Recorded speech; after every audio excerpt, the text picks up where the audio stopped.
วิรุณบุญโยภาสตุลุงสนิทอาภัสโรอายุ79 ปีพรรษา59ซึ่งในโอกาสนี้นิมนต์คณะสงฆ์ตำบลสันทรายน้อยสันพระเนตรได้ขึ้นสู่บริเวณมณฑลพิธีในโอกาสกาละบัดนี้นั้นในเวลา20:00 น.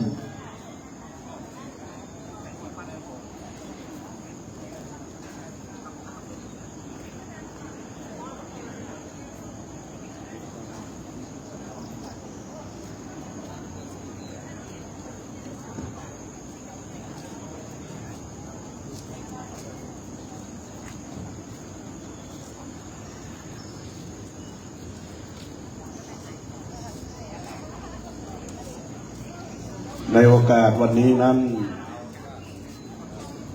ได้รับเมตตาธรรมจากคณะสงฆ์ตำบลสันทรายน้อยตำบลสันทรายน้อยสันพระเนตรอำเภอสันทรายจังหวัดเชียงใหม่ซึ่งเป็นพระในส่วนของฝ่ายปกครองคณะสงฆ์ในระดับตำบลเพื่อที่จะได้อุทิศถวายกรปนาผลบุญนี้ไปรอดไปถึงอย่างหลวงพ่อพระครูวิรุณบุญโยภาสตุลุงสนิทอาภัสโรในโอกาสนี้ก็น้อมถวายการต้อนรับอย่างหลวงพ่อท่านพระครูวิพัฒน์ศรีลสังวรหลวงพ่อรองเจ้าคณะอำเภอสันทรายวัดสันทรายมูลหลวงพ่อท่านพระครูวินัยสาระโสภิตเจ้าคณะตำบลสันทรายน้อยสันพระเนตรวัดสันศรีและคณะสงฆ์ทุกวัดตำบลสันทรายน้อยก็จะมีวัดสังขยอมวัดแม่ย่อยหลวงวัดโจสังวรวนารามตำบลสันพระเนตรก็จะมีวัดสันศรีวัดสันพระเนตรที่พักสงฆ์พระเจดีย์วัดท่าตุ้มแล้วก็วัดแม่ข่าวซึ่งเป็นโอกาสที่ว่าพระในส่วนของคณะสงฆ์ได้มรณภาพก็ได้มีการที่จะได้บำเพ็ญกุศลศพทักษิณาทานอุทิศถวายเพื่อเป็นการแสดงออกซึ่งความสามัคคีธรรมและความกตัญญูต่อพ่อแม่ครูบาอาจารย์ผู้ได้ถึงแก่มรณภาพซึ่งในโอกาสค่ำคืนวันนี้ได้อาราธนานิมนต์ท่านอาจารย์พระครูสังฆอาราภิมลพระติองค์คัมภีระมาคัมภีระวังโสได้เป็นองค์แสดงธรรมวัดบ้านมอนในโอกาสวันนี้ได้เดินทางมาถึงแล้วพร้อมคณะสงฆ์วัดบ้านมอนในโอกาสนี้สักครู่หนึ่งก็จะได้เข้าสู่พิธีการทางด้านศาสนาในการทำบุญทักษิณาทานซึ่งก็จะได้มีการจุดธูปเทียนบูชาพระรัตนตรัยได้ประกอบพิธีในการถวายพานกฐินแล้วก็จะได้สมาทานศีลรับศีลไหว้พระสมาทานศีลรับศีลหลังจากนั้นจะได้มีการจุดเทียนส่องธรรมจุดเทียนเครื่องทองน้อยสักการะหน้าปราสาทจตุรมุขวิมานของหลวงพ่อพระครูวิรุณบุญโยภาสตุลุงสนิทอาภัสโรผู้ได้ถึงแก่มรณภาพในโอกาสนี้ในวาระโอกาสหลังจากนั้นก็จะได้รับฟังการแสดงพระธรรมเทศนาตามลำดับไปดังนั้นแล้วคณะสัตยาญาติโยมที่ได้เดินทางมาถึงยังวงแก้วอารามแห่งวัดสันทรายมูลก็เจริญพรทุกท่านได้ปูจาพระไตรปูจาหลวง แล้วก็เคารพกราบคารวะยังสรีระร่างสังฆารธรรมของหลวงพ่อพระครูวิรุฬบุญโยภาสเรียบร้อยก็เข้าหาที่นั่งในบริเวณหน้าศาลาอิพัสสุตกิจอันเป็นมณฑลพิธีที่จะได้ประกอบพิธีตามลำดับไปในวาระโอกาสนี้ก็ขออาราธนานิมนต์องค์แสดงธรรมได้ขึ้นสู่ธรรมาสน์ในที่รับรองด้านบนและคณะสวดจัตุรวรรธทั้ง4รูปได้เมตตาขึ้นอาสนะที่รับรองด้านบนนะครับเพื่อจะได้เข้าสู่พิธีการต่อไป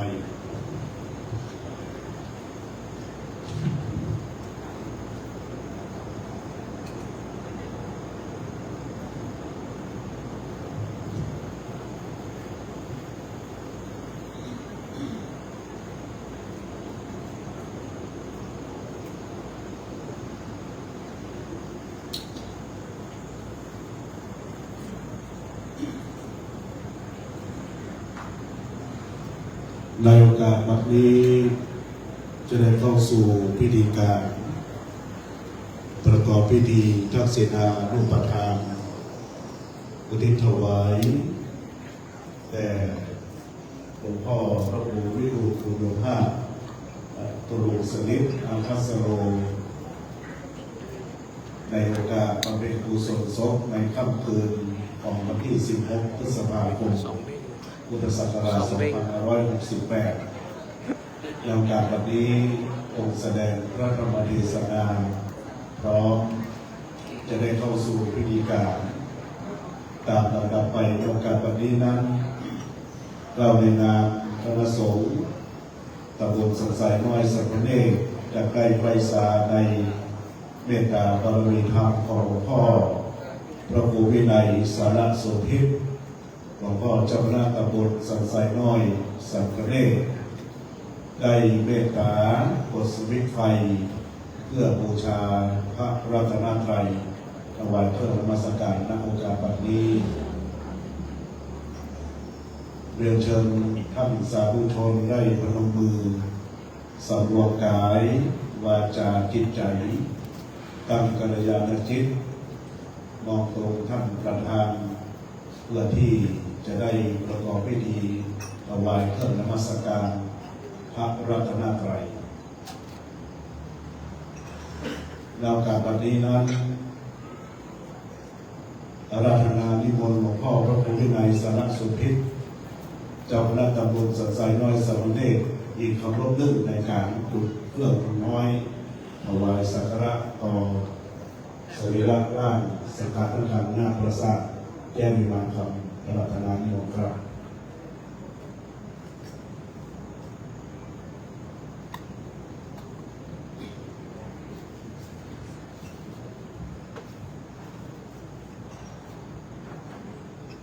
ศรัทธาสาธุชนทุกท่านได้ประนมมือตอนนี้หลวงพ่อพระครูวินัยสารโสภิตเจ้าคณะตำบลสันทรายน้อยสัมพระเดชวัดสันศรีจะได้จุดเทียนเพื่อเป็นการแสดงคารวะธรรมสักการะต่อสรีระสังขารธาตุขันธ์ของหลวงพ่อท่านพระครูวิรุฬบุญโยภาสสนิทอาภัสโรขอหลวงพ่อนั้นได้รับรู้รับทราบอย่างบุญกุศลที่เราทั้งหลายได้ที่ส่วนบุญส่วนกุศลในนามคณะสงฆ์ตำบลสันทรายน้อยสันพระเนตร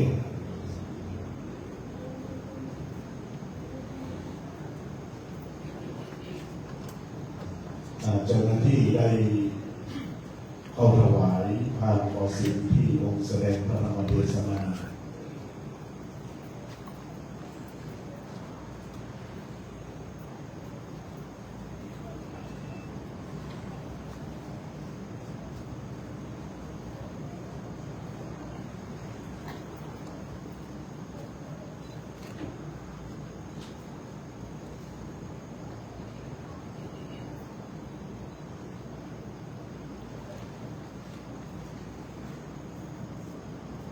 โอกาสนี้มรรคนายกจะได้กล่าวคำบูชาปลูกเทียนดอกไม้กล่าวคำบูชาพระรัตนตรัยได้สมาทานศีลศรัทธาทั้งหลายได้ว่าพร้อมกันก็นำที่ไปเรียนทุกท่านกล่าวนำบูชาพระรัตนตรัยครับอิมินา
ยังวันเต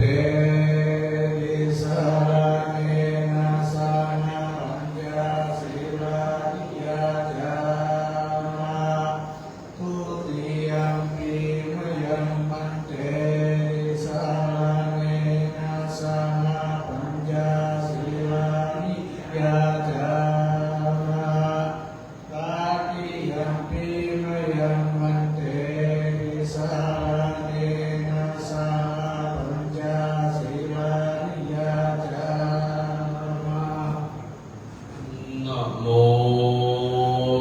สะภะคะวะโตอะระหะโตสัมมาสัมพุทธัสสะนะโมตัสสะภะคะวะโตอะระหะโตสัมมา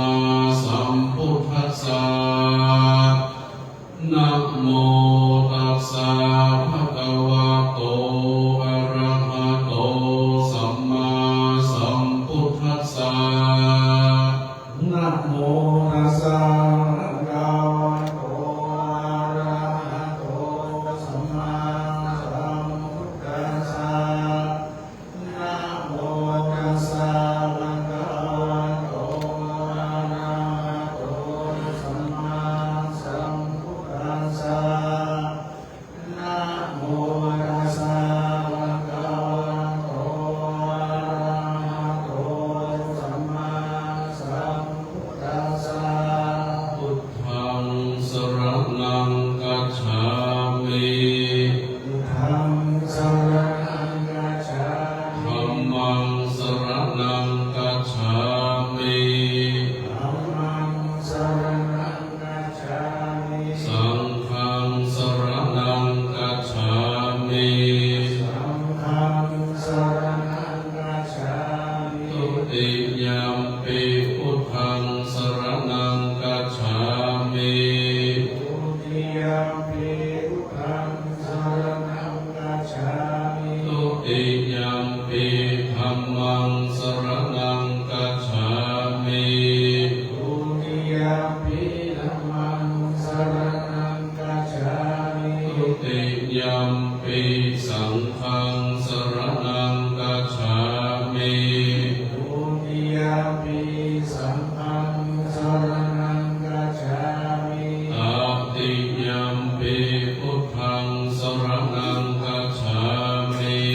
ตติยมปิพุทธังสรณังกัจฉามิตติยมปิธัมมังสรณังกัจฉามิตติยมปิธัมมังสรณังกัจฉามิตติยมปิสังฆังสรณังกัจฉ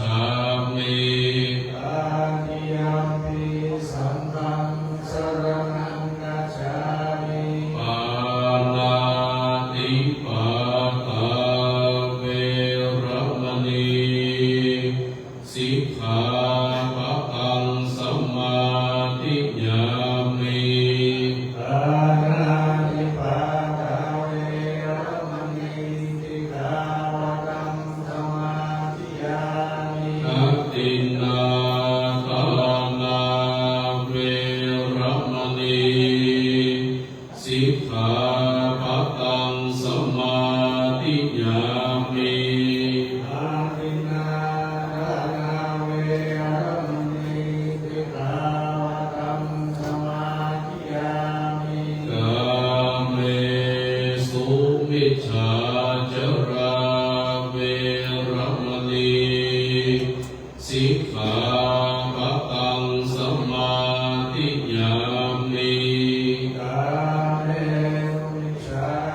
จาราเว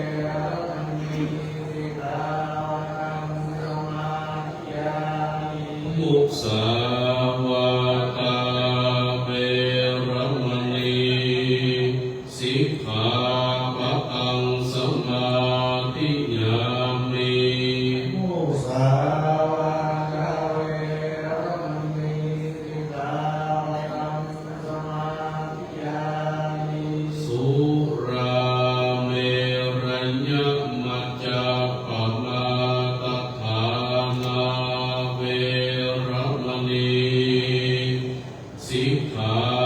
ปะทังสมาธิยามิ สุราเมรยมัชฌะมาดันทานาเวรมณีสิกขาวะตังสมาธิยามิ อิมานิปัญจสิกขาปทานิสีเลนะสุขติยันติสีเลนะโภคสัมปทานสีเลนะนิโพธิยันติตัสมาสีลังวิโสทะเย สาธุสาธุสาธุ บัดนี้ศรัทธาสาธุชนพุทธบริษัททั้งหลายได้กล่าวคำบูชาผู้เตียนดอกไม้กล่าวคำบูชาพระรัตนตรัยสมาทานสิ่งรับสิ่ง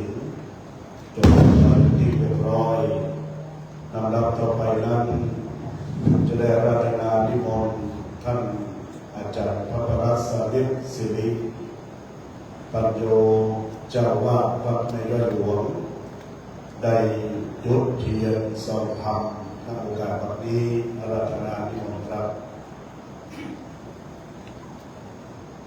ในโอกาสที่เราท่านทั้งหลายจะได้รับฟังพระธรรมเทศนาศรัทธาสาธุชนได้ตั้งอกตั้งใจในโอกาสแต่ละวันนี้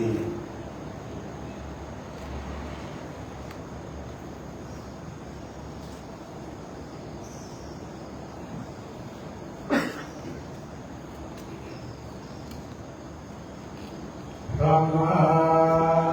เจโรกานิวานิสาหะเดกัญจเรียนวรังกัญญาสกาสันติกาสกาปะกัจฉาติกาเล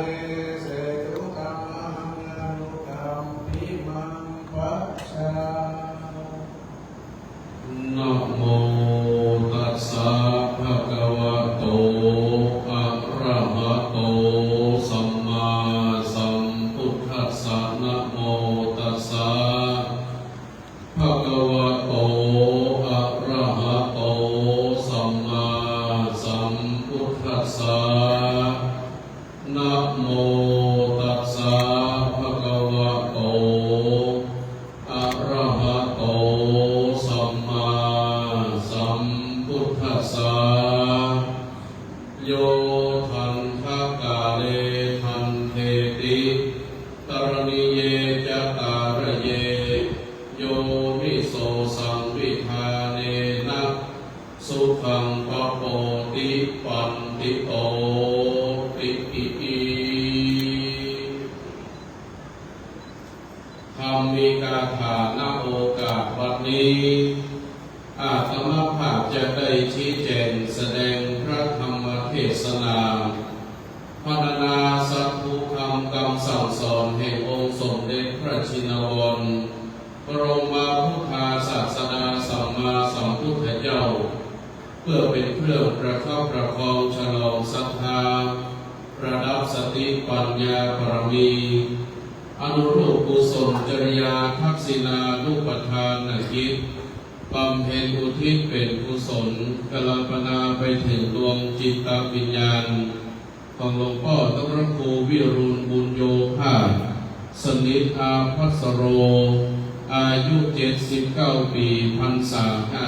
59ผู้ถึงแก่มรณภาพไปตามสมควรแก่กาลเวลาโดยในค่ำของคืนวันนี้หมายมีคณะสงฆ์ตำบลสันทรายน้อยสันทเนศนำโดยหลวงพ่อท่านพระครูวินัยสารโสภิตเจ้าคณะตำบลพร้อมกับด้วยพระสังฆาธิการเจ้าคณะผู้ปกครองในตำบลสันทรายน้อยสันทเนศทุกวัดวาอารามพร้อมกับกำบุญศรัทธาญาติโยมสาธุชนพุทธบริษัทต่างหลายได้ร่วมกันเป็นเจ้าภาพกันเทศและกันสวดในค่ำของคืนวันนี้เพื่อน้อมอุทิศไปถึงดวงจิตวิญญาณของหลวงพ่อพระครูวิรุณบุญโยภาสผู้ถึงแก่มรณภาพไปสู่ภพภูมิใหม่โดยในค่ำของคืนวันนี้ทุกท่านทุกคนต่างก็ได้พร้อมใจกันมาปั้มเป็นกองบุญกองพระกุศลก็เพื่อหวังว่าพระนาบุญกุศลที่เราทั้งหลายได้ทำตั้งแต่เมื่อหลวงพ่อพระครูวิรุณบุญโยภาสได้ถึงแก่มรณภาพไปมาจนถึงปัจจุบันวันนี้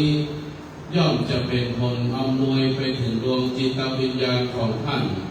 เพื่อได้เสวยสุขอยู่ในทิพยวิมานได้สมบัติอยู่ในสถานทิพย์อันเป็นที่หวังของหลวงพ่อได้เพราะฉะนั้นแล้ววันนี้เราทั้งหลายทุกท่านทุกคนจึงได้พร้อมเพียงใจกันมาร่วมปั้มเป็นกองบุญกองพระกุศลโดยการฟังเทศน์และขอฟังสวดพระพิธรรมบรรดาศรัทธาคฤหัสถ์ญาติโยมสาธุชนพุทธบริษัททั้งหลายหลวงพ่อท่านพระครูวิรุณบุญโยภาสผู้เป็นพระเถระรูปหนึ่งที่อยู่จังหวัดนครสันทรายมูลแห่งนี้โดยได้ดำรงตำแหน่งรับภาระหน้าที่เป็นที่ปรึกษาเจ้าอาวาสโดยหลวงพ่อท่านพระครูวิรุณบุญโยภาสหลวงพ่อสนิทนั้นถือว่าเป็นพระเถระที่มีศรัทธาสาธุชนได้รู้จักมักเคยกันก่อมาหลายที่หลายตังโดยเฉพาะพี่น้องในอำเภอสันทรายและสันกำแพงบางส่วนโดยหลวงพ่อนั้นได้ไปปั้มเป็นของบุญของพระกุศลเป็นพระสังฆาธิการเจ้าคณะผู้ปกครองเจ้าอาวาสอินหัววัดหัววางเป็นการปั้มเป็นของบุญของพระกุศลในส่วนตรงนั้นมาแล้วประมาณ2 วัดด้วยกันสิ่งทั้งหลายเหล่านี้นั้นองค์สมเด็จพระสัมมาสัมพุทธเจ้าท่านจึงได้ตรัสไว้ในเบื้องต้นว่าเป็นการไปเนี่ยเพื่อไม่ใช่เพื่อประโยชน์ส่วนตนอย่างเดียวหลวงพ่อนั้นไปเพื่อประโยชน์ของชนหมู่มากเพราะฉะนั้นแล้วบรรดาศรัทธาคฤหัสถ์ญาติโยมสาธุชนทุกท่านหลวงพ่อพระครูวิรุณบุญโยภาสได้ดำเนินชีวิตมาเคยได้อยู่เป็นสามเณรณที่วัดสันทรายมูลแห่งนี้และได้อุปสัมปทาเป็นพระเป็นพระภิกษุสงฆ์ในพระพุทธศาสนานี่ถือว่าเป็นการป้อนเป็นอัตถประโยชน์ส่วนตนแล้วก็ยังประกอบก็ยังได้สร้างประโยชน์แก่ผู้อื่นคือการเดินทางไปเป็นเจ้าอาวาสเพราะว่าจะเป็นวัดบัวเปาก็ตามวัดคำซาวที่อำเภอสันกำแพงก็ตามก็เพื่อเป็นการสร้างประโยชน์แก่คนหมู่มากคือหมดเพราะหลังจากที่ได้เข้าสู่ร่มผ้าการสัมพันธ์นั้นแล้วเป็นการเสียสละซึ่งประโยชน์ความสุขส่วนตนโดยปริยายเพราะฉะนั้นแล้วบรรดาศรัทธาคฤหัสถ์ญาติโยมสาธุชนทั้งหลายจะทำได้บ้างเมื่อหลวงพ่อพระครูวิรุณบุญโยภาสได้ถึงแก่มรณภาพจากหมู่เฮาทั้งหลายไปเขาจะหันว่าการบำเพ็ญกุศลศพนั้นจะแตกต่างจากคฤหัสถ์ญาติโยมและบรรดาภิกษุทั่วไปก็เพราะหันว่าเป็นผู้ที่มีคุณงามความดีคุณูปการหลายอย่างในทางพระพุทธศาสนาเพราะว่าช่วยวัดวางอารามศรัทธาเจ้าบ้านทั้งหลายก็เพื่อเอื้อเฟื้อเพื่อประโยชน์แก่คนทั้งหลาย ครูบาอาจารย์เมื่อสมัยเช่นแต่ก่อนนั้นเปิ้นก็ไม่ได้อยู่วัดเดียวหากว่าเราลองสังเกตพออย่างตนบุญแห่งล้านนาไทยครูบาเจ้าศรีวิจัยท่านก็ไม่ได้จำวัดเพียงวัดบ้านกลางที่เดียวก็ได้จำวัดไปทั่ว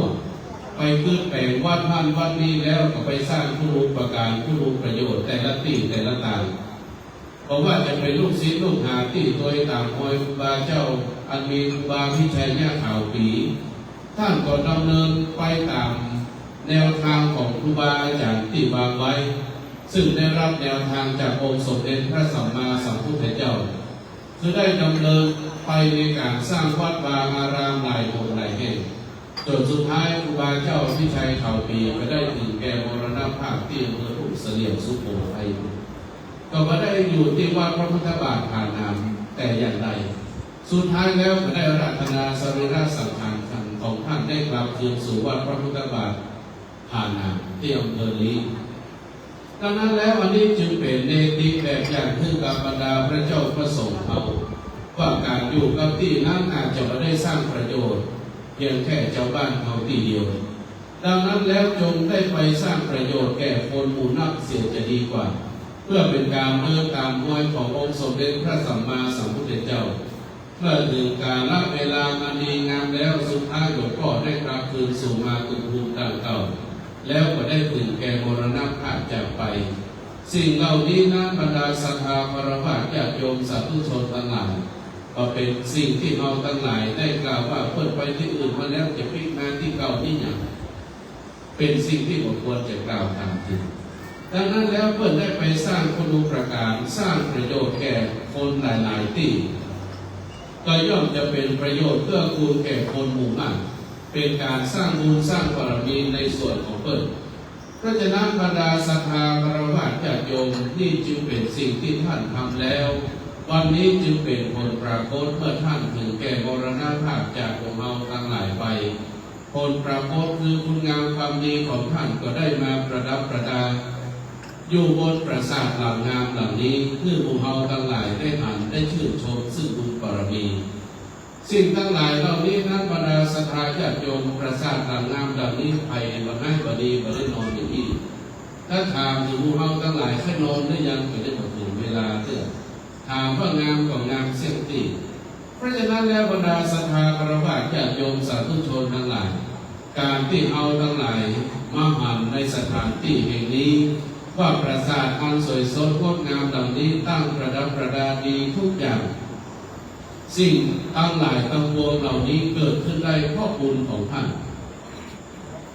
ประกอบกับคุณงามความดีที่ท่านทำแล้วที่มีบุญแก่คนหลายๆคนโดยเฉพาะวัดสันไซมูลแห่งนี้มีหลวงพ่อพระครูพิพัฒน์ศิลสังวรรองเจ้าคณะอำเภอสันไซเจ้าวาดวัดสันไซมูลรูปปัจจุบันเป็นต้นถือว่าเป็นพระพี่พระน้องที่ได้อยู่ร่วมห้องวัดบางอารามเดียวกันเคยได้ช่วยทำนุบำรุงวัดบางอารามถือกันเป็นพี่ดีกันเหมือนน้องประคองกันเหมือนก็เป็นญาติเดียวกันก็ถือว่าได้สร้างคุณงามความดีสร้างประโยชน์ซึ่งแก่กันและกันแล้วเมื่อหลวงพ่อพระครูวิรุณบุญโยภาสได้ถึงแก่มรณภาพจากไปคณะสงฆ์วัดสันไซมูลมีหลวงพ่อพระครูรองเจ้าคณะอำเภอสันไซเจ้าวาดเป็นต้นได้ตอบแทนเป็นการตอบแทนซึ่งคุณงามความดีเรียกว่ากฐาเวทีรู้คุณแล้วก็ตอบคุณแต่เปิดไปสิ่งทั้งหลายเหล่านี้น้ำญาติโยมทั้งหลายจึงเป็นที่ประจักษ์เพื่อเอาทั้งหลายได้อ่านว่าหลวงพ่อพระครูวิรุณบุญโยภาสหลวงพ่อสนิทผู้จากไปได้สร้างคุณงามความดีไว้นับเมื่อท่านจากไปแล้วก็ไปดีได้นอนปราสาทเหล่านี้ถือว่าได้ทับความดีมาจนกระทั่งถึงชีวิตนั้นวายกลางไปญาติโยมสาธุชนพุทธบริษัททั้งหลายถ้าถามถึงในปัจจุบันนี้หลวงพ่อสนิทก็คงจะยิ้มอยู่บนสวรรค์ชั้นฟ้านะเพราะอย่างญาติโยมทั้งหลายได้นั่งดีนอนดีแล้วก็ถึงแก่มรณภาพไปอย่างดีตายไปแล้วหลวงพ่อนั้นบอกว่าจะไปอยู่อย่างไรจะไปอยู่ที่ไหนในคติวิสัยโลกไปหน้านั้นปัจจุบันนี้ญาติโยมทั้งหลายรู้ได้ว่า ที่บรรดาลูกศิษย์ลูกหาได้ตอบแทนเพื่อกับหลวงพ่อสนิทนั้นมีมากมายมหาศาลหากจะมากรู้ได้ก็ด้วยปัตตานุโมทนาไมในภายภาคหน้าที่ได้หลั่งน้ำไปก็ย่อมจะได้รับผลจากอนุโมทนาเมื่อมาอ่านแล้วก็คงจะปลื้มไปบ่หน่อยเพราะฉะนั้นแล้วญาติโยมสาธุชนทั้งหลายมาพอปราสาทหลังงามหลังนี้แล้วอาตมาภาพเพื่อถึงสิ่งหนึ่งที่ปรากฏเด่นชัดอยู่ในโลกใบนี้ซึ่งเป็นหนึ่งในเจ็ดสิ่งมหัศจรรย์ของโลกนั้นได้แก่ทัชมาฮาลทัชมาฮาลนั้นตั้งอยู่ที่ประเทศอินเดียเป็นหนึ่งในเจ็ดสิ่งมหัศจรรย์ของโลกซึ่งถูกสร้างด้วยความรักที่มีต่อกันและกันความรักนี้บรรดาศรัทธาคารวะญาติโยมทั้งหลายเป็นความรักที่หาประมาณไม่ได้เป็นความรักที่เปรียบเลยเพื่อญาติโยมทั้งหลายอธิบายให้ฟังก็คือความรักที่มีต่อกันและกันมั่นคงทุกสถานมีเรื่องราวปรากฏในทัชมาฮาลเป็นประวัติการผ่านมาว่าในการเล่าคราวครั้งหนึ่งในประเทศอินเดียนั้นมีการสร้างและก็มีราชวงศ์ที่ปกครองชื่อว่าราชวงศ์โมกุลราชวงศ์โมกุลนั้นมีมหากษัตริย์องค์หนึ่งแล้วมีลูกชายชื่อว่าเจ้าชายผู้รำเจ้าชายผู้รำนี้ต่อมาได้ถูกสถาปนาเป็นพระเจ้าจักรพรรดิชาญจาหันปกครองที่เมืองอินเดียในราชวงศ์โมกุลลำดับที่ 4ประวัติศาสตร์นั้นท่านได้บอกไว้ว่าเจ้าชายผู้รำนั้นได้พบรักกับอรชุมันพานุเพคุงซึ่งเป็นธิดาของรัฐมนตรีประเทศอินเดียในสมัยนั้นเมื่อพระองค์พระชนษาได้14 พรรษาก็ลงรับอรชุมันคนนี้อย่างมหาศาลถึงขั้นกับเจ้าชายผู้รำได้เก็บปัจจัยด้วยเงินของตนเองนั้นประมาณได้ 1,000 รูปีแล้วก็นำเพชรที่เก็บได้นั้นเก็บไว้กับตนกับตัวแล้วก็ไปบอกพระราชบิดาของพระองค์ว่าอยากจะอภิเษกสมรสกับอรชุมันคนนี้หลังจากนั้นบังเอิญใน5 ปีถัดมาก็เกิดพิธีอภิเษกสมรสระหว่างเจ้าชายผู้รำกับอรชุมันพานุเพคุงในปี 2115 จากนั้นมาทั้งสองก็มาได้ห่างจากกันเลยแม้แต่น้อยเดียวญาติโยมสาธุชนพุทธบริษัททั้งหลายพระเจ้าชาญจาหันได้ขึ้นครองราชบัลลังก์จากพระราชบิดาของตนในปี 2171 ก็ได้มอบความไว้วางใจกับอรชุมันพานุเพคุงผู้เป็นภรรยาของตนเป็นมเหสีของตนและก็ได้ทรงสถาปนาชื่อใหม่ว่ามุมตัชมาฮาลซึ่งแปลว่าอัญมณีแห่งราชวังมเหสีมุมตัชมาฮาลนั้นได้ทรงเสด็จไปแม้แต่ในสนามรบก็เพื่อออกไปทรงแนะนำเพื่อกับพระราชสวามีของตนแม้แต่ในสนามรบไปที่ไหนก็เดินทางไปโดยมดกุฏิกุฏางจนได้รับความไว้วางใจจากพระเจ้าชาญจาหันอย่างนักพระองค์จึงทราบซึ้งในน้ำพระราชฤทัยของพระมเหสีของตนพักแต่นั้นมาในปี 2174 มุมตัชมาฮาลก็ได้ถึงแก่สิ้นพระชนม์หลังจากที่กำเนิดทายาทองค์ที่ 14 แต่การสิ้นพระชนม์ของมุมตัชมาฮาลนี้ศรัทธาญาติโยมสาธุชนทั้งหลายสร้างความเศร้าโศกเสียใจให้กับพระเจ้าชาญจาหันอย่างมหาศาลจนทำให้พระเจ้าชาญจาหันได้จมปลักอยู่กับ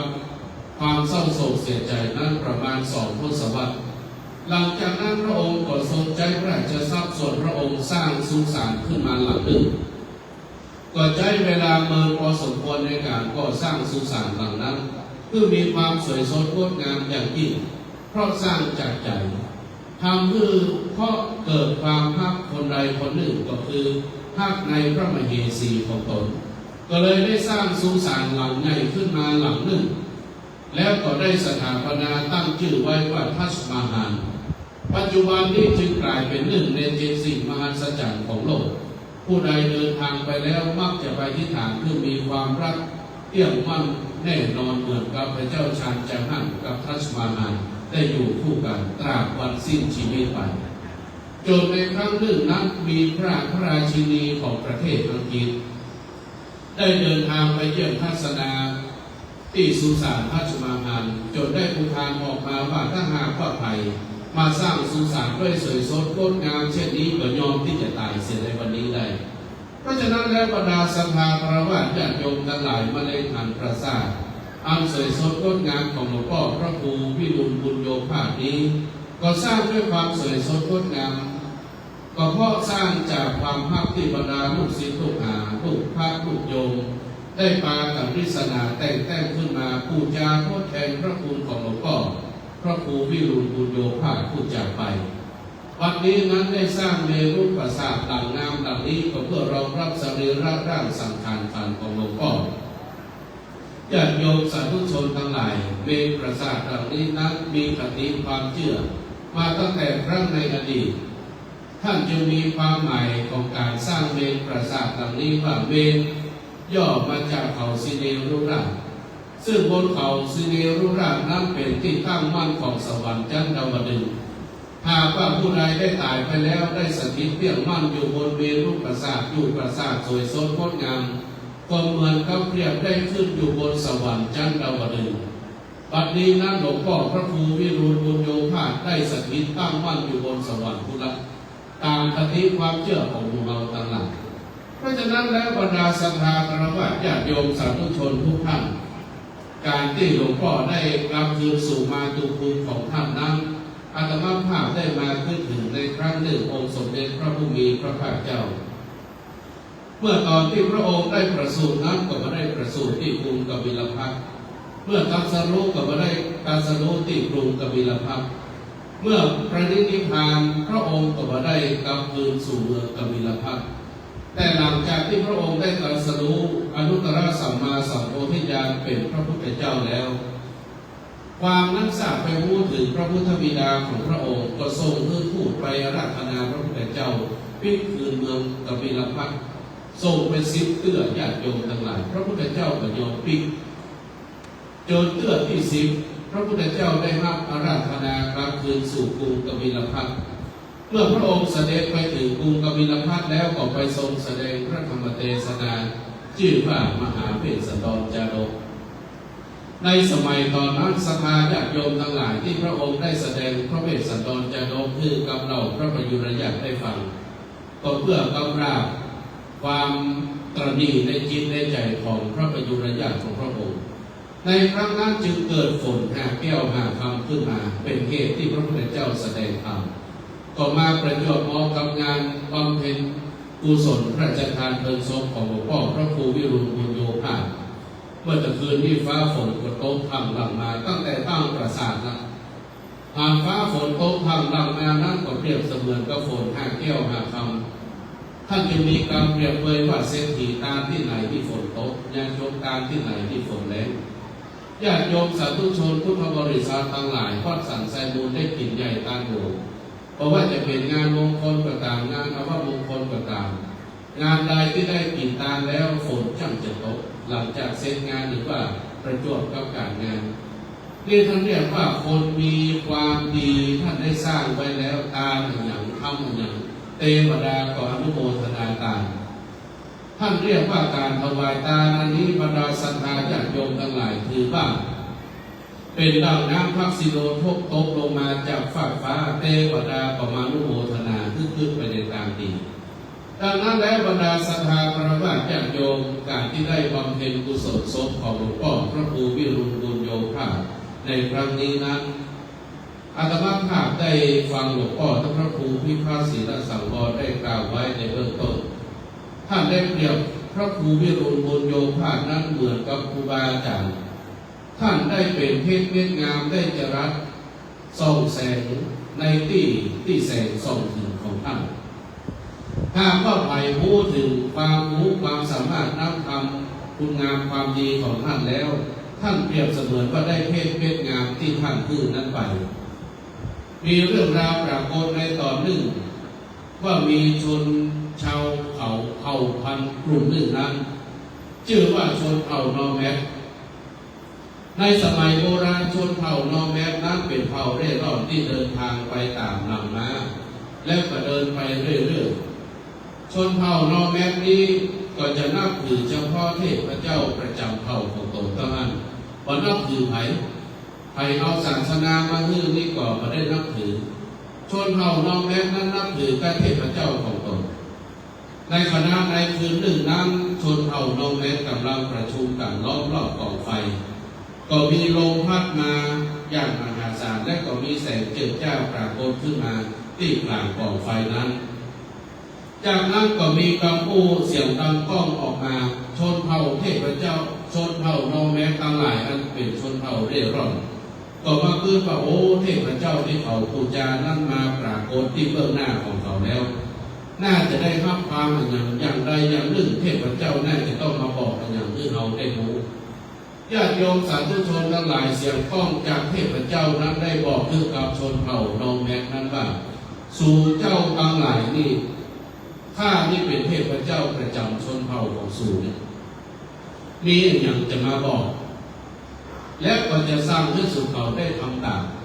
นั่นก็คือวันพรุ่งนี้เจ้าเมื่อออกเดินทางแล้วเมื่อสู่เขาเตียวไปตามหุนต้าหุนกลางพระก้อนกวดนึงที่ในระหว่างทางก็ได้เก็บใส่กระเป๋าผูกดีกับงานม้าไว้เลยแล้วคืนต่อไปจะมีตึงคนที่ดีใจและก็เสียใจว่าดังนี้แล้วเทพเจ้าก็หายไปตามหุนต่างหายแซกไปแล้วจากโยมสาธุชนทั้งหลายผู้ชนเผ่าน้องแม้ที่มาประชุมจุ่มนุมกันนักที่ห้างก่อต่างคนก่อต่างวิพากษ์วิจารณ์ว่าโอ้แต่ที่เทพเจ้าจะมาบอกคือได้ทรัพย์สินเงินทองที่ดีกะแต่ที่จะมาบอกกะ8778อย่างอายุครูก็มาบอกสักคำมาบอกเพื่อไปเก็บก้อนกรวดก้อนทรายไร้สาระสิ้นดีบางคนก็ว่าเช่นนี้ญาติโยมสาธุชนพุทธบริษัททั้งหลายแต่เขาก็จำใจเพราะเขาเชื่อในเทพเจ้าองค์เก่าในวันรุ่งขึ้นเจ้ามาแล้วบางคนก็เก็บบางคนก็เก็บบางคนก็เก็บน้อยบางคนก็เก็บนักพอตกไปถึงเมื่อค่ำยามแดงถึงเวลาประชุมชนเผ่ากันเรียบร้อยแล้วก็ป้ากันเอากระเป๋านั้นมาเตะห่อญาติโยมทั้งหลายพอเอากระเป๋านั้นมาเตะห่อแล้วครับกลายเป็นกรวดที่เก็บนั้นกลายเป็นเพชรนินจินดาบางคนก็ดีใจบางคนก็เสียใจเหมือนกับกรรมของเทพเจ้าบอกบางคนดีใจเพราะได้เก็บมาแล้วบางคนเสียใจเพราะเก็บมาน้อยลงไปเกิดความโลภเนาะบางคนก็เก็บเลยก็ไม่ได้เลยสักน้อยอันนี้เทพเจ้าได้มาบอกแล้วว่าหนตาไปหน้านี้จะเป็นอย่างไรข้อนี้จึงกลายเป็นปริศนาธรรมให้เราทั้งหลายได้รู้ว่าคุณงามความดีของคนรวมถึงแม้กระทั่งน้ำธรรมคำสอนที่หลวงพ่อพระครูวิรุณบุญโยภาส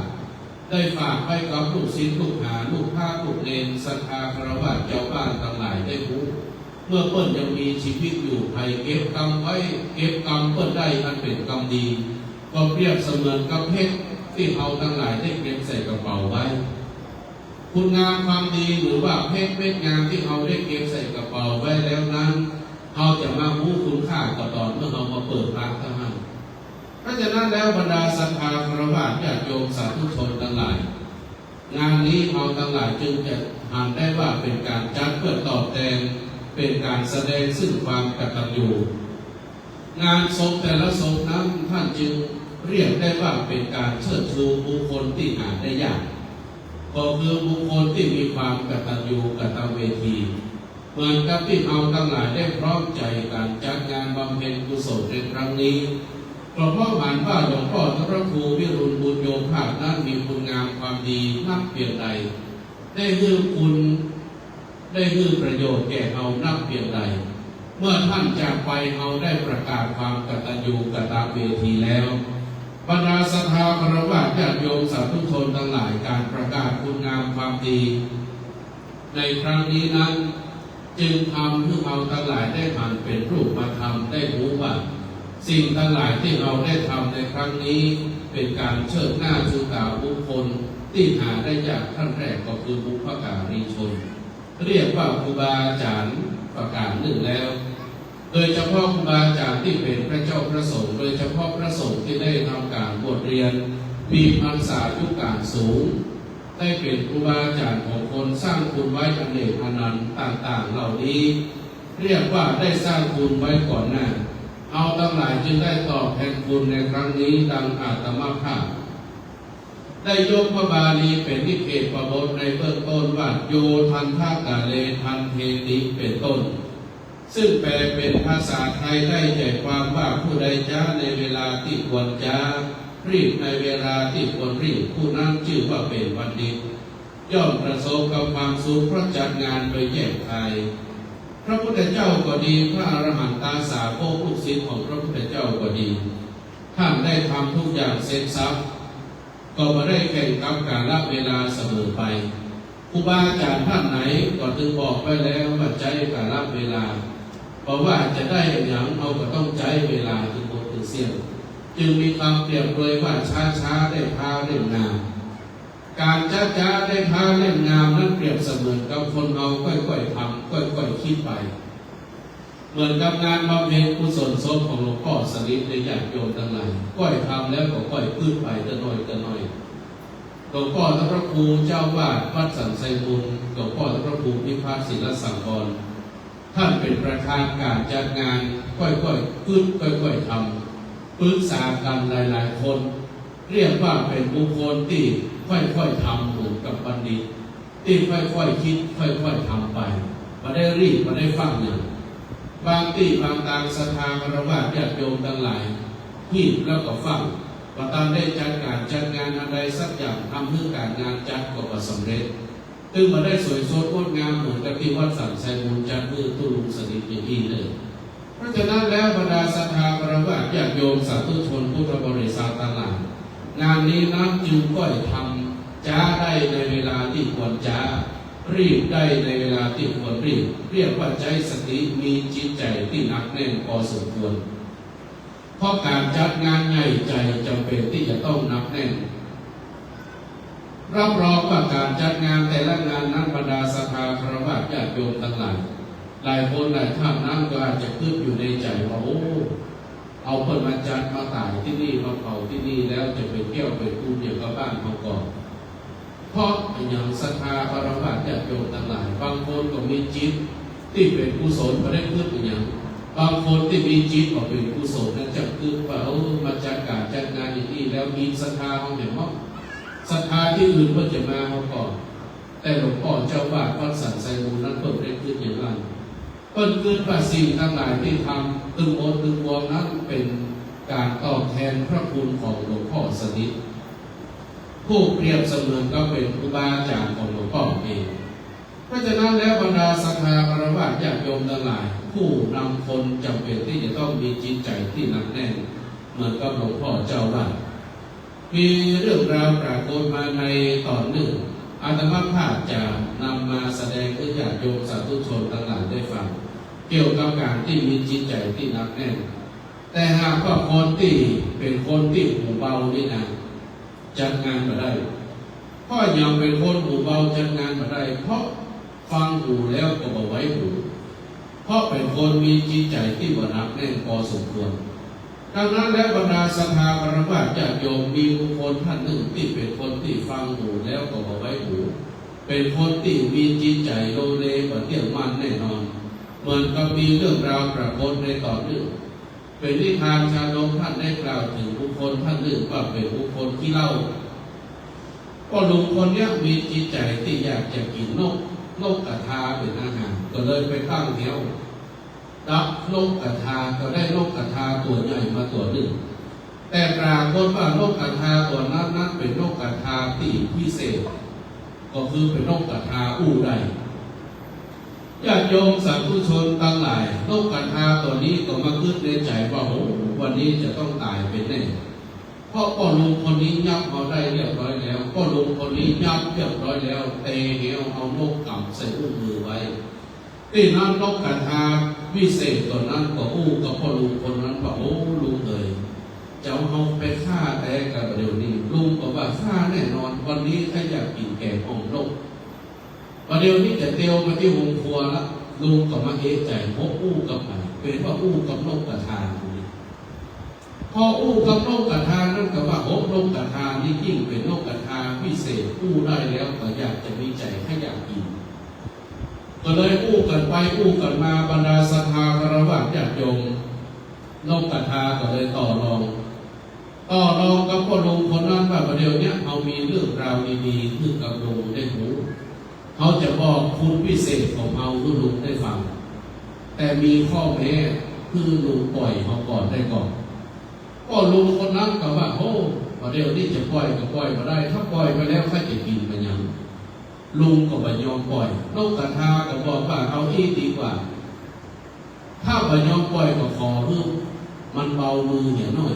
เพราะประเดี๋ยวนี้บีบเล่นลงไปนกกระทาหายใจไม่ออกลุงก็คายนกกระทาออกหน่อยนกกระทาก็เลยบอกกับลุงว่าเนี้ยจะบอกสุภาษิตของนกกระทามีอยู่4 ข้อจะบอก4 ข้อที่ญาติผู้ลุงฟังญาติโยมสาธุชนทั้งหลายนกกระทาก็อู้ไปอู้มาสุภาษิตทั้ง4 ข้อมีอย่างข้อลุงก็ถามนกกระทานกกระทาก็เลยบอกว่าสุภาษิตนกกระทา4 ข้อนั้นข้อแรกบอกไว้ว่ามีของรักของมีค่าอย่าให้เสียไปง่ายๆเลยข้อที่2เราว่าใดเมื่อเสียของรักของมีค่าไปแล้วอย่าได้เสียใจทวนมาลุงว่าข้อแรกว่าอย่างไรว่ามีของรักของมีค่าไปแล้วอย่าให้เสียไปง่ายๆ2เมื่อเสียไปแล้วก็อย่าเสียอกเสียใจแล้วข้อที่3เนาะบอกกับลุงบอกว่าอย่าเชื่อคนง่ายอย่าเป็นคนหูเบาโลกอาทาเจ้าเล่ห์ตัวนี้ศรัทธาคารวะญาติโยมบอกไปแล้ว3 ข้อลุงก็ถามว่าข้อที่4เราจะมาบอกโลกอาทาก็บอกว่าถ้าอยากจะรู้ข้อที่4นี่นะลุงต้องปล่อยเขาก่อนลุงก็มาขึ้นในใจญาติโยมสาธุชนทั้งหลายจะปล่อยไปได้อย่างไรปล่อยไปที่ได้กี่แน่โลกอาทาเลยบอกว่าเนี่ยลุงเลยข้อที่4ที่สำคัญกว่า3 ข้อเลยถ้าลุงปล่อยเนี่ยนะพ่อลุงอาจจะได้เป็นเศรษฐีก็ได้ลุงคนนั้นหูเบากับเชื่อนกกระทาอยากโยมทั้งนั้นปล่อยก็ปล่อยประเดี๋ยวที่ลุงก็เลยปล่อยนกกระทาออกนกกระทาขยับปีกขยับหางแต่ก็บ่บินหนีแต่เดียวไปไหลเอื้อมมือของลุงคนนั้นหน่อยนกกระทาก็ทวนถามลุงบอกว่าอย่างไรเอาบอกสุภาษิตไปแล้ว3 ข้อทวนมารอลุงที่ลืมละข้อแรกว่าอย่างไร1มีของรักของมีค่าอย่าให้เสียไปง่ายๆแล้วลุงปล่อยเอาอย่างนกกระทาเจ้าเล่ห์นะข้อที่2เราเสียเมื่อเสียของรักของมีค่าไปแล้วอย่าเสียใจประเดี๋ยวนี้เราโอนจากเงื่อมมือของลุงแล้วลุงรู้ก่อนแล้วเขาจะบอกสุภาษิตข้อที่4ให้ฟังนะลุงสุภาษิตข้อที่4เนี่ยนกกระทานี่นะในท้องของนกกระทามีเพชรเม็ดงามเลยลุงพูดตัวเลยอะลุงคนนั้นเชื่อบอกแต่กันนี่อันจะได้ไปเก็บนกกระทามาทั่วแผ่นดินเลยนะจะเอามาผ่าท้องพอและก็จะได้เพชรเขาจะได้เป็นเศรษฐีรู้นี่ลุงก็เชื่อแต่นกกระทาก็เลยลุงทวนให้ลุงฟังคำและข้อ3เราลุงเชื่อเขาก่อนว่าอย่างไรจงเป็นคนตีอย่าหูเอาจงฟังหูแล้วก็ไว้หูลุงเชื่อกับว่านกกระทาที่มีเพชรอยู่ในท้องประเดี๋ยวนี้เรารู้จากเงื่อมมือของลุงไปแล้วบอกสุภาษิตครบ4 ข้อเรียบร้อยแล้วสรุปแล้วว่าลุงนั้นเป็นคนหูเบาประเดี๋ยวนี้เขาจะไปแล้วเนี่ยญาติโยมสาธุชนพุทธบริษัทต่างหลายสรุปแล้วลุงคนนี้มาได้อย่างสักอย่างนกกระทาก็เลยสอนลุงคนนี้ว่าลุงเลยตั้งนี่ต่อไปลุงจะไปเป็นคนหูเบาเลยเพื่อเป็นคนใจนักแน่นฟังหูแล้วก็คือไว้หูญาติโยมสาธุชนทั้งหลายเมื่อมีสิ่งไหนมากระทบแล้วเพื่อพิจารณาเหตุก่อน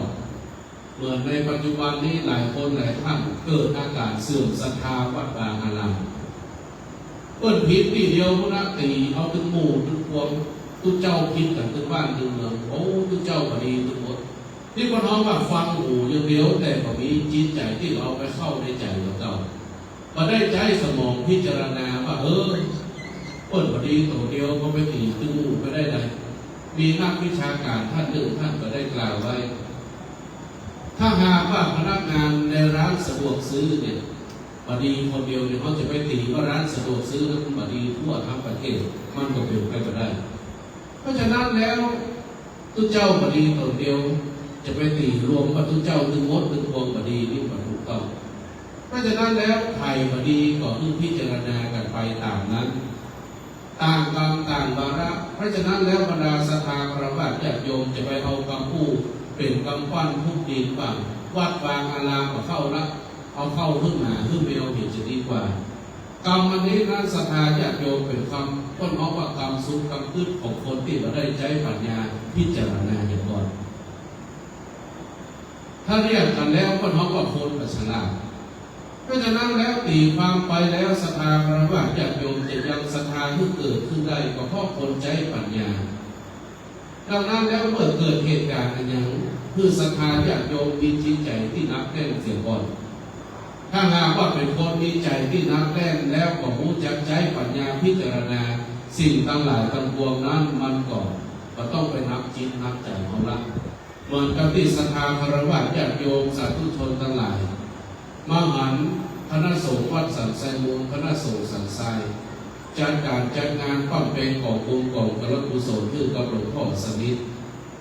หลวงพ่อพระครูวิรุณบุญโยภาก็เพราะว่าเป็นคนเป็นพระสงฆ์ที่มีจิตใจนักแน่นตุเจ้าที่นั่งอยู่ที่นี่ใจนักแน่นหมดศรัทธาญาติโยมทั้งหลายเพราะฟังหูแล้วก็ต้องไว้หูใจปัญญาพิจารณาศรัทธาคารวะญาติโยมที่มาที่นี่ก็มีใจนักแน่นเพราะหมู่เอาทั้งหลายก็ได้เชื่อคนง่ายดังนั้นบรรดาศรัทธาคารวะญาติโยมการมาที่นี่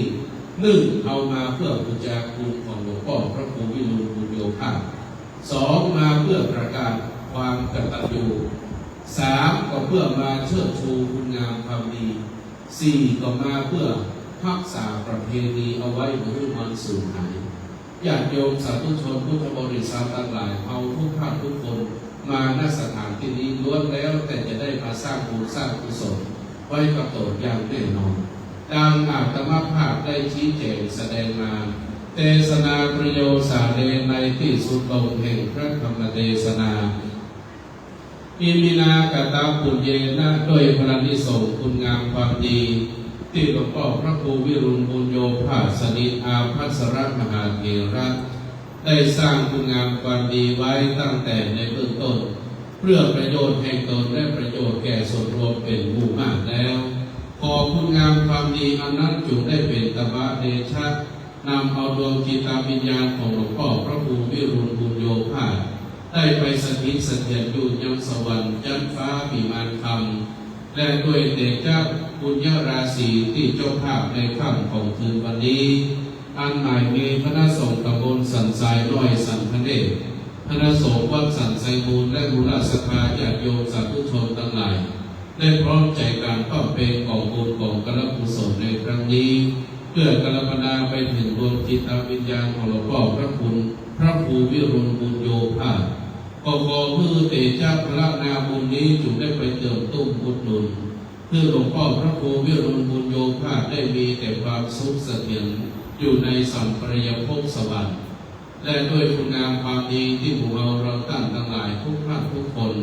ได้บำเพ็ญมาแล้วตั้งแต่ในเบื้องต้นจนถึงปัจจุบันสมัยจุได้มาเป็น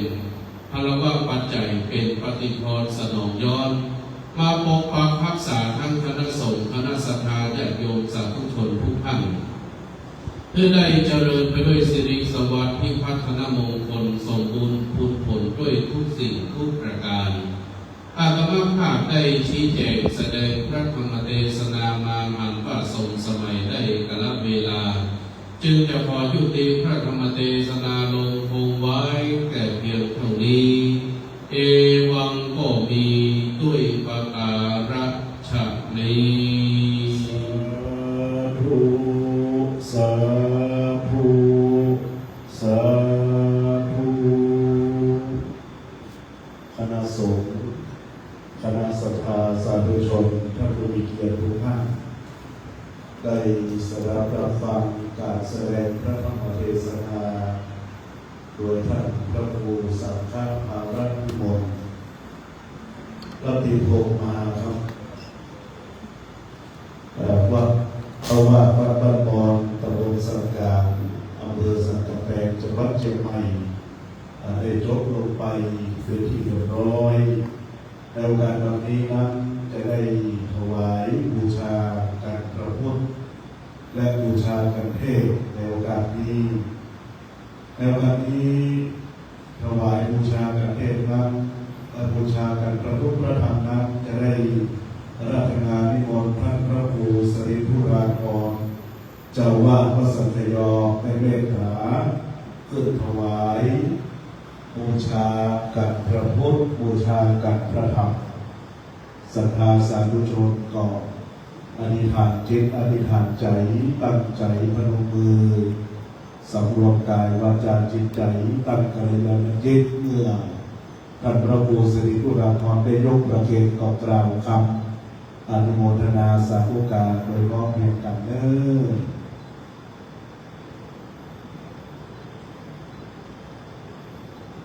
สาธุสาธุสาธุอนุโมทามิขอบคุณท่านอาจารย์พระครูสิริธุราภรณ์ท่านเจ้าวาดวัดสันตยอได้เข้าถวายบูชากับพระพุทธพระธรรมเรียบร้อยลำดับต่อไปจะได้ราชนานิมนต์ท่านพระประหลัดปราโมทย์ปัญญาปฏิโกเจ้าวาดวัดโจสังวรวนารามในโอกาสนี้ได้เข้าถวายบูชากันเทศที่องค์แสดงพระธรรมเทศนาท่านพระครูสังฆภารวิมลรัตติภพมหาคัมภีรวังโสองค์แสดงพระธรรมเทศนาเป็นพระนักเทศน์ยุคเล่าเรื่องหลวงในโอกาสนี้ได้เมตตาต่อคณะสงฆ์ตำบลสันไซน้อยสันพระเนตรและคณะสงฆ์วัดสันไซมูลสาธุการพร้อมกันเด้อสาธุสาธุสาธุอนุโมทามิตั้งอกตั้งใจเป็นบุญกุศลอุทิศถวายถึงหลวงพ่อพระครูวิบูลย์บุญโยภาสทุลุสนิทอาภัสโลสืบต่อไปยะถาวาริวหาปุราปาริปุเรนติสาคารังเอวเมวะอิโตทินังเปตานังอุปกัปปติอิชิตังปะทิตังตุมหังคิปะเมวะสมิจจตุสัพเพปุเรนตุสังกปาจันโทปนรสโสยะถามณิโชติรสโสยะถาสัพพิติโยวิวัชตุสัพพโรโควินาศตุมาเตภวัตวันรโยสุขีติคายุโกภวะอภิวาทนาสีลิสะนิจังพุทธาปัจจายโนจัตตารโอธรรมาวัฏันติอายุวันโนสุขังภาลังสาธุสาธุสาธุบัดนี้ได้รับอนุโมทนาการเทศน์แต่บุญเทศน์เรียบร้อยแล้วศรัทธาสาธุชนจะได้รับฟังจากสวดพระพิธรรมจากคณะสงฆ์จากหลวงพ่อทั้งสี่รูปแห่งวัดบ้านมอนตำบลสันกลางอำเภอสันกำแพงจังหวัดเชียงใหม่ในโอกาสบัดนี้นั้นจะได้ราชนานิมนต์ท่านพระครูวิบูลย์ศิลาภินันท์เจ้าวาดวัดแม่ขาวได้เมตตากดสวิตช์ไฟเพื่อบูชาพระอภิธรรมในโอกาสบัดนี้ศรัทธาสาธุชนทั้งหลายได้ตั้งอกตั้งใจพนมมือเพื่อเราจะได้น้อมจิตน้อมใจน้อมสดับตรับฟังสวดพระพิธรรมจากคณะสวดวัดบ้านมอนสืบต่อไป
จจโยอนันตระปัจจโยสัมมานันตระปัจจโยสหัจจตปัจจโยอัญญมัญญปัจจโยนิสัยปัจจโยปานิสัยปัจจโยโกเรชาตปัจจโยปัจจจตปัจจโยอาเสวนาปัจจโยกัมมปัจจโยวิปักขปัจจโยอาหารปัจจโยอินทรียปัจจโยชนะปัจจโยมรรคปัจจโยสัมปยุตตปัจจโยวิปยุตตปัจจโยอัตติปัจจโยนัตติปัจจโยวิคตปัจจโยอวิคตปัจจโย ประสงค์จะบริวัดทั้งสี่หมู่วัดบ้านมอนตำบลสันกลางอำเภอสันกำแพงจังหวัดเชียงใหม่ได้สวดพระพิธรรมทำนองจบลงไปเป็นที่เรียบร้อยในโอกาสบัดนี้จะได้เป็นพิธีทอดผ้าไตรปังสุคนในโอกาสบัดนี้นำคณะสงฆ์ตำบลสันไสน้อยสันพระเนตรได้มาเป็นเจ้าภาพก็จะได้นมัสการอาราธนาพระสงฆ์สี่รูปดังในนามนั้นต่อไปนี้เป็นพ่อถวายผ้าไตรปังสุกุลตามลำดับสี่รูปที่หนึ่งนั้นอาราธนานิมนต์ท่านพระมหาศิรสิทธิ์ทัศนิโยที่พระสงฆ์พระเจดีย์รูปที่สองท่านพระครูไปดีกาปีระพงศ์วิสุทโธวัดสันไสมูลท่านพระสมพงศ์กันตศิโลวัดถาตุ้มท่านพระฤทัยธรรมทโรวัดพระเจดีย์ที่พระสงฆ์พระเจดีย์สี่รูปได้ขึ้นทอดพระไตรปังสุกุลอาราธนานิมนต์ครับ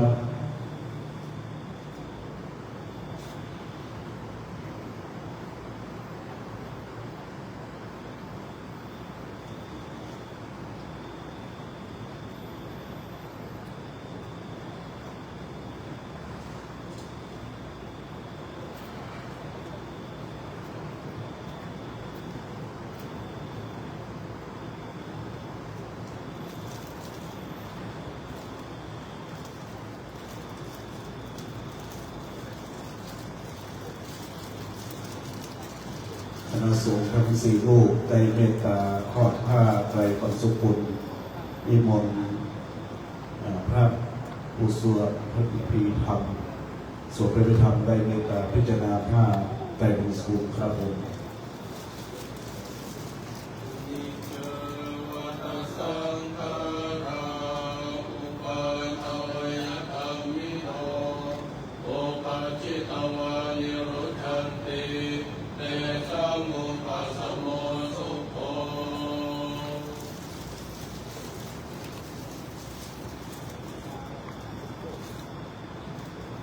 คณะสวดจะบรวะทั้งสี่รูปได้เมตตาพิจารณาผ้าไตรปังสุกุลเป็นที่เรียบร้อย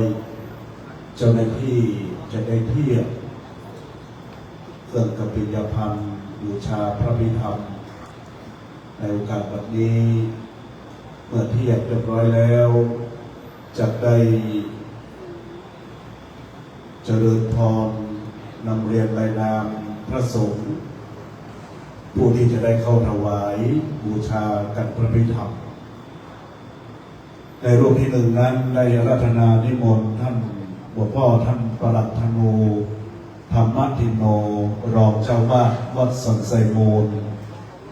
รูปที่สองอาราธนานิมนต์ท่านพระครูสถิตบุญยรังสีเจ้าวาดวัดสังฆเนศรูปที่สามอาราธนานิมนต์ท่านพระอาจารย์ดวงคำฉันทโกประธานที่พักสงฆ์พระเจดีย์รูปที่สี่อาราธนานิมนต์ท่านพระอาจารย์ชัยวิทย์ธรรมรโตรองเจ้าวาดวัดท่าตุ้มได้เมตตาในโอกาสเข้าถวายประเคนกปิยพันธ์บูชาการสวดพระพิธรรมนะครับ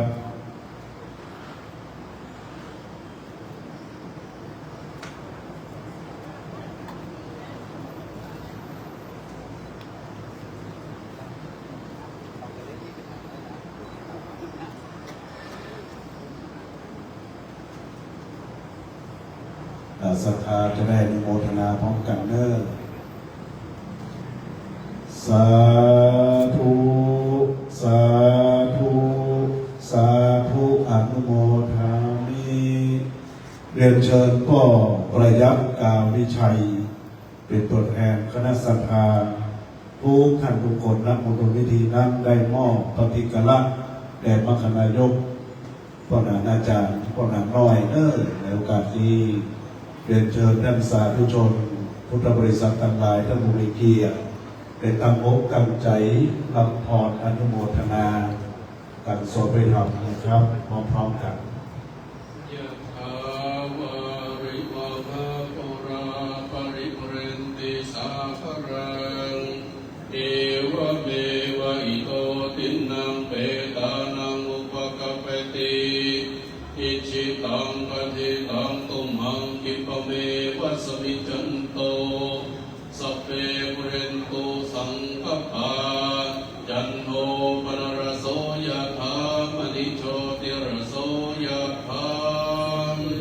ติโยเมวะจันตุสัพพะโรโควินาศตุมาเตภวันวันตรายโยสุขิติขายุโกภวะอภิวาทนาสิริสติจังวุฒาปัจจายโนจัตตาโลธรรมาวันทันติอายุวันโนสุขังอาลังขยันจักพุนอาคินาทินาสังฆามิสุปฏิทิตาติคารตังอิตายาสัทธานาโสอุปกาปฏิโสยาติธรรมโมจักยังนิทัสสิโตเมตานัมบูชาจักตาอุราราภลังจะภิกขุธัมมโนปรินังโตเม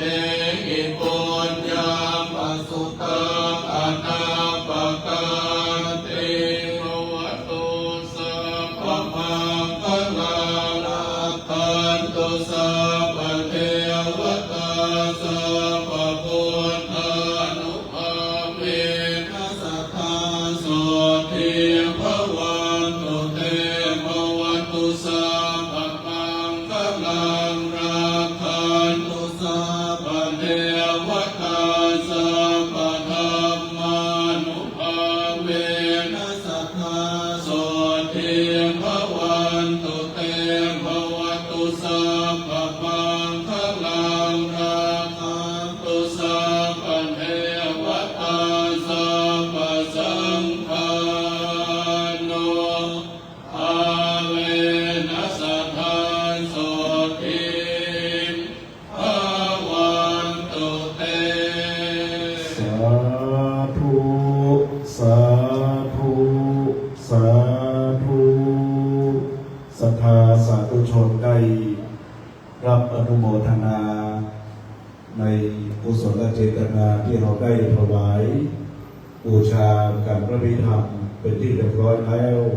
ในโอกาสนี้จะได้ราชนานิมนต์หลวงพ่อท่านพระครูพิพัฒน์ศิลสังวร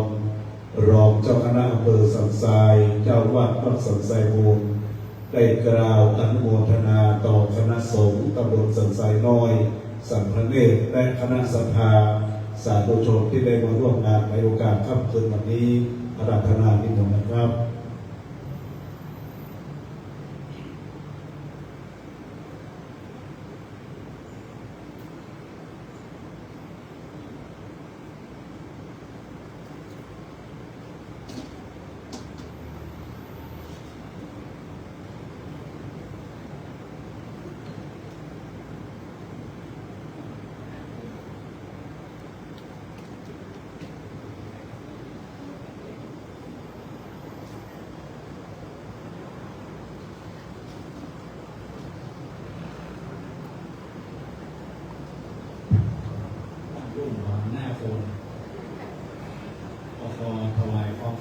รูบาอาจารย์ทุกรูปคณะสงฆ์ตำบลสันทรายน้อยสันทเนศอันมีหลวงพ่อท่านพระครูวินัยสาระโสภิตเจ้าคณะตำบลสันทรายน้อยสันทเนศเจ้าวาดวัดสันสลีและครูบาอาจารย์ทุกวัดในตำบลสันทรายน้อยสันทเนศก็ขออนุโมทนาขอบคุณท่านพระครูสังฆพระวิมลวัดบ้านนอนพร้อมคณะสวดที่เมตตามาแสดงธรรมและสวดพิธรรมในวันนี้และก็ขออนุโมทนาขอบคุณกับคณะสงฆ์ที่มาเป็นเจ้าภาพการเทศน์การสวดในวันนี้และก็ขออนุโมทนาบุญกับพี่น้องศรัทธาญาติโยมทั้งหลายงานศพของพระลุงสนิทค่ำคืนวันนี้เป็นคืนรองวันพรุ่งนี้ก็จะเป็นวันตกแต่งนาขอเชิญพี่น้องศรัทธาเข้ามาร่วมตกแต่งนากันหลังจากกินข้าวในแล้วแล้วก็เมื่อคืนก็จะมีการแสดงพระธรรมเทศนาสวดพระพิธรรมเป็นคืนสุดท้ายคณะสงฆ์อำเภอสันทรายอันมีหลวงพ่อเจ้าคณะอำเภอสันทรายหลวงพ่อพระครูโกศลธรรมวิจัยวัดพระแต้มหลวงจะมาเป็นประธานและก็คณะสงฆ์ทุกวัดในอำเภอสันทรายจะมาในวันพรุ่งนี้กลางคืนแล้วก็วันที่ 18 เวลา9 โมงครึ่งก็จะมีการแสดงพระธรรมเทศนามีการสวดพระพุทธมนต์ถวายเพลงพระและก็ตอนเที่ยงคืนได้นิมนต์พระเจ้าพระสงฆ์มาถึงวัน70 กว่ารูปมาสวดมาฎีกาบังสกุลและก็จะได้มีการพระราชทานเพลิงต่อไปในเวลาที่เสร็จสิ้นจากการบังสกุลเรียบร้อยแล้วขออนุโมทนาพี่น้องศรัทธาเอาทุกท่านทุกคนทุลุงสนิทนี้เป็นเอาเนื้อเชื้อไขบ้านของเราที่นี่เกิดที่นี่พ่อแม่เพิ่นก็เป็นคนที่นี่แล้วก็มาบวชเป็นเนรที่นี่แล้วก็เป็นผู้เจ้าของวัดเฮานี่ก็อยู่วัดเฮานี่จนถึงอายุป.30 ปลายแล้วได้รับนิมนต์ไปเป็นเจ้าวาดที่วัดบวกเปาไปอยู่ที่บวกเปาก็จะเป็นเกือบ20 ปีแล้วปิกมาอยู่วัดเฮาได้พรรษาเดียวตามวัดคำซาวเพิ่นกับมานิมนต์ไปเป็นเจ้าวาดแห่งก็อย่างที่ท่านพระครูวัดบ้านมอนประเทศที่ไปเพื่อไปสร้างคุณงามความดีสร้างคุณงามความดีเพื่อแก่ส่วนรวมไปพัฒนาที่วัดบวกเปาไปพัฒนาที่วัดคำซาวจนถึงเมื่อคนชราภาพแล้วลูกหลานญาติพี่น้องได้กับพี่น้องศรัทธาบ้านเราผู้เจ้าบ้านเราก็ไปนิมนต์เพิ่นขึ้นมาเพื่อที่จะได้เอามาดูแลรักษาปฏิบัติใกล้พี่ใกล้น้องใกล้ลูกใกล้หลานมาอยู่ได้3 ปีปลายเพิ่นก่อนน้องข้าไปแต่ก่อนเพื่ออยู่ที่นี่ก็ได้สร้างคุณประโยชน์เป็นครูสอนนักธรรมช่วยเหลือกับครูลุงหลายอย่างสักพักอันปันเชื้ออยู่ที่วัดเขานี่ก็เป็นที่เปิดศรัทธาเปิดมีความรู้ความสามารถในช่างแต่งไฟช่างไฟเวลาไฟในวัดก็ดีไฟในบ้านก็ดีเปิดก็จะดูแลทุกอย่างศรัทธาญาติโยมบางทีก็มาขอเปิดไปแต่งไฟที่บ้านเดินใส่ไฟทำไฟไปตลอดเปิดก็มีวงมือของเปิดลูกหนานมาได้หนานอิฐหนานอาทิตย์เป็นลูกน้องลูกมือก็เลยเปิดก่อนได้อยู่วัดเขาเจ็ดเมินนะจนอายุ30 ปลายแล้วจะอยากออกไปเป็นเจ้าวาดที่มาก็เป็นครูบาอาจารย์ของผู้เจ้าตัวหนึ่งเพราะว่าเมื่อเป็นขยมไปอยู่กับเปิ้ลเป็นขยมหิ้วไปโตไปเกินเปิ้ลแล้วก็นี่ไปบิณฑบาตเนี่ยน้องไปปูเข้าภาพอันนี้จะประหารละสมัยก่อนที่พระเจ้าท่านเองต้องมีขยมตัวไปหิ้วไปโตไปปูเข้าไปโค่นพระเจ้าไปถ้าไปดื่มหน้าเงินน่ะก็จะเอิ้นตลอดขยมจะเอิ้นปูเข้าเน้อปูเข้าเน้อปูเข้าเน้อนี่จับอยู่กันแต่มูไงนี่ของมันมีละพระเจ้าที่นั่งนี่ท่านพระครูว่าสัสดีก็จำอยู่เนาะเป็นว่าอีโรกท่านโมเนี่ยได้ยินนะเที่ยวไปโตไปเนี่ยเป็นขยมเนี่ยจะเล่าให้ฟังว่ามันต้องฝึกก่อนหรอกก่อนจะไปปูเข้าต้องจ้างเอาเปิ้นเวลาไปถึงหน้าเงินเปิ้นต้องจ้างเอิญก่อนปูเข้าเน้อถ้าเปิ้นเนี่ยกินไปแล้วเปิ้นก็ต้องเลี้ยวกันเน้อเนี่ยยืนดองให้หนาแล้วก็ต้องฝึกเปิดวินโตไข่วินโตเนี่ยเอ เอาไปบ้านแรกเนี่ยก็เดี๋ยวแกงใส่เราต้องเอาที่โต๊ะนี่ตรงนี้นะไว้ตรงนี้ต้องสุดท้ายเนาะ5ต้องเนี่ยต้องเอาใส่ต้องกระลุ่มก่อนเนาะที่มาใส่ต้องโบนนี่มันได้เพราะว่ากระเด็นไปทางบ้านนี่มันจะแกงจะฟาดกันเนาะถ้ามันเป็นของกินแห้งเอาใส่อย่างไรถ้าเข้านี่ก็จะใส่บาตรที่โตใส่เรื่องสัญญงไปโดยหิ้วไปก้นพระเจ้าไปหิ้วไปก้นพระลุงดีแต่ไว้คุณเข้ากันในบ้านอย่างไปคุณเข้าก็อันนี้เป็นขยมเนี่ยสมัยก่อนที่ถ้ามีงานศพนี่นะงานศพพระลุงแก้วเราเนี่ยก็จะมีรถระเบียบถ้างานศพแล้วนั่นแหละนี่นะลูกผ้าตัวใดที่ไปทำการงานศพในบ้านเราเนี่ยต้องก่อนสตางค์เพื่อขยมต้องเก็บเพื่อแลกคน3 บาทพระเจ้า3 บาทเน้น2 บาทเพื่อขยมพิษเป็นซิปก็แล้วก่อนขยมไปไล่เก็บจากพระเจ้าเนาะตนไหน3 บาท2 บาทแล้วมารวมกันแล้วก็มาปั่นกันเนาะปั่นกันในขยมนี่นะถ้าเวลาเปิดมีงานเปิดมาก่อนพระป่าการยำแต่ก่อนนี้ก็เตรียมการพระป่ากันบ้านนั้นเปิดเราขยมตลอดพระเจ้านั่งขยมนั่งกระดูกโดยเนรมาฮะก็สักการที่ขยมโดยการที่ขยมถ้าเปิดขึ้นใหม่นี่ก็พระเจ้าไปก็กับมีตาเนื้อถึงฝากมาถึงพระถึงเมตรนั้นขยมบ้านเขาก็ตอนนั้นวันเปิดการผ้าภาษาออกภาษาแล้วเนี่ยตู้ลุงนี่ต้องเข้าไปการหลวงแล้วไปซื้ออย่างซื้อเตียวซื้อเสื้อเพื่อขยมเพื่อขยมก็มีที่หรอกพระเจ้าไปอยู่กับตู้ลุงสนิทเนี่ยมาเป็นขยมเป็นเนรเพื่อนกับสอนนักธรรมนะสอนนักธรรมโมว่าต้าตุ้มสำนักเนตรสันสรีแม่ค้าไม่ย่อยใส่เนาทำไมเนี่ยนักธรรมที่นี่เป็นสำนักเรียนลุงสนิทสอนแต่ไม่ได้สอนพระเจ้าไปเรียนที่เดียวก็มาสอนนักธรรม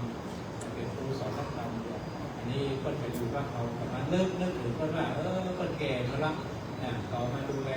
เป็นครูบาอาจารย์คนหนึ่งพระเจ้าก็ยินดีกับพี่น้องศรัทธาว่าศรัทธาเอาก่อนพับครูสนิทอยู่ถึงแม้ว่าเพิ่นจะไปอยู่ที่อื่นมันแต่ก็มาเลยถามว่าศรัทธาพับอย่างไรก็เวลาเพิ่นมีงานอะไรอย่างกับว่าละประเดิมพระลุงแล้วก็มาเยี่ยมมาเจียพระลุงตายนี่ก็ศรัทธาเอาแสดงน้ำใจกันอย่างมหาศาลสังฆทานที่ฮับพระเจ้า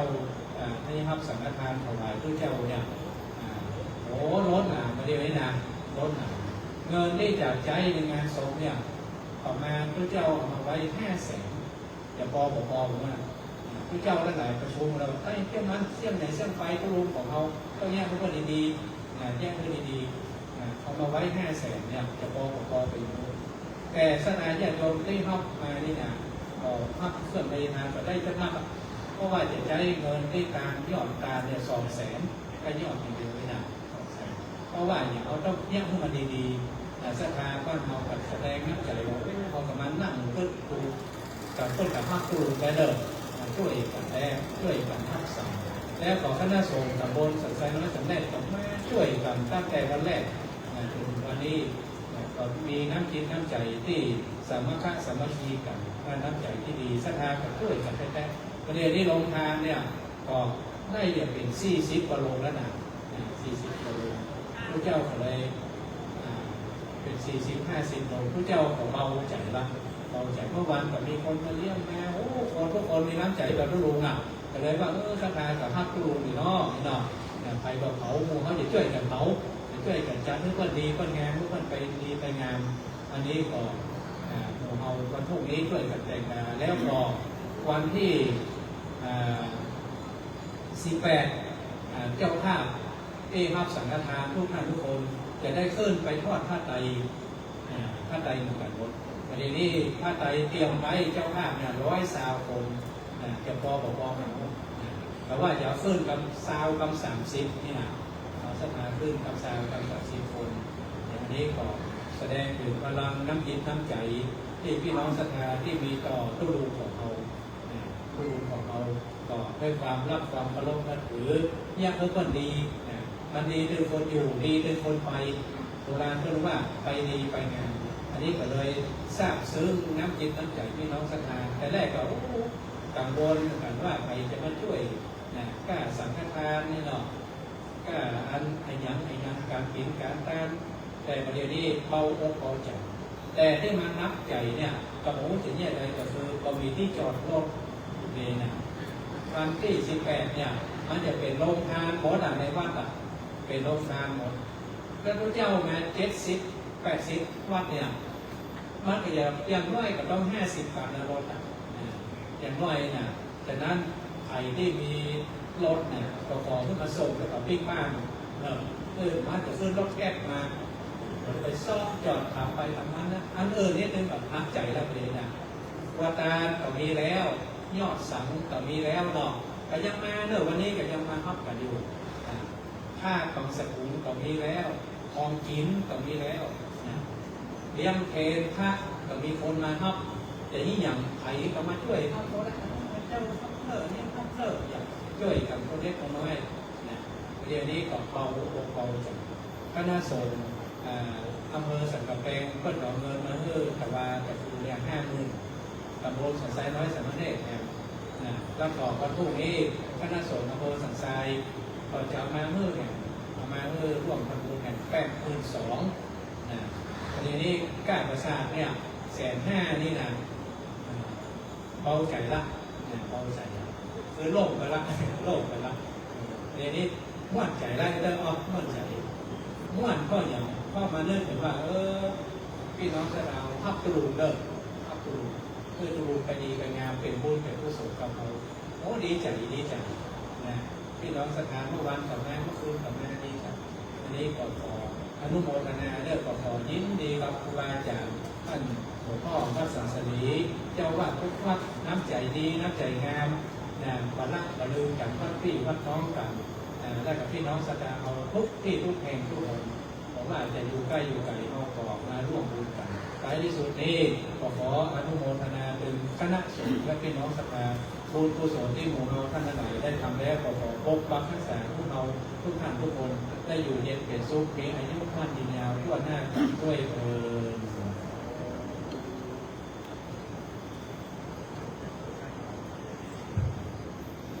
ในโอกาสนี้หลวงพ่อท่านพระครูวิมัสสุรสังกรรองเจ้าคณะอำเภอสันทรายเจ้าอาวาสวัดสันทรายภูมิได้กล่าวขอบคุณอนุโมทนากับคณะสงฆ์ตำบลสันทรายน้อยสันพเนศคณะสงฆ์และศรัทธาสาธุชนเป็นที่เรียบร้อยขอแจ้งว่าหลังจากที่เราได้หยาดน้ำในตามวันตาน้อยสรีระร่างวันตาน้อยครูบาอาจารย์เรียบร้อยแล้วจะได้นิมนต์คณะสงฆ์ทั้งหมดได้ไปถ่ายรูปที่หน้าปราสาทนะครับขอประกาศแจ้งไว้ที่นี่เรียนเชิญศรัทธาสาธุชนทั้งหลายได้กล่าวคำกวดน้ำหยาดน้ำแบบต้นไม้ด้านหน้าพร้อมกันเน้อเอตัมตังกัมมังเนปานาปัจจยโยอนโตโนเนกัมกัมมังเนปานาปัจจยโยอนโตโนเนจังเอตัมมาวนากัมมังเนปานาปัจจยโยอนโตโนเนจังเกเตโกสลังกัมมังสัพเพเอกาเตเอกาตังปุญญังโนอนุโมสุนันโตบุญโตเยเทวาอัสสังเมกาเนอาติกาตาติกายุกาโตสัพพสัตตานังสุขีอัตตานังปาริหารันโตกิตาโมโตโตกาปาโมจันโตสุขิตาโมโตโตกาปาโมจันโตตักกาสุขิตาโมโตโตกาปาโมจันโตสัพเพปิสาสัพเพยัคขาตาสุขิตาโมโตโตกาปาโมจันโตตาสุขิตาโมโตโตกาปาโมจันโตวาสุขิตาโมโตโตกาปาโมจันโตสัพเพนาจาริโยยาสุขิตาโมโตโตกาปา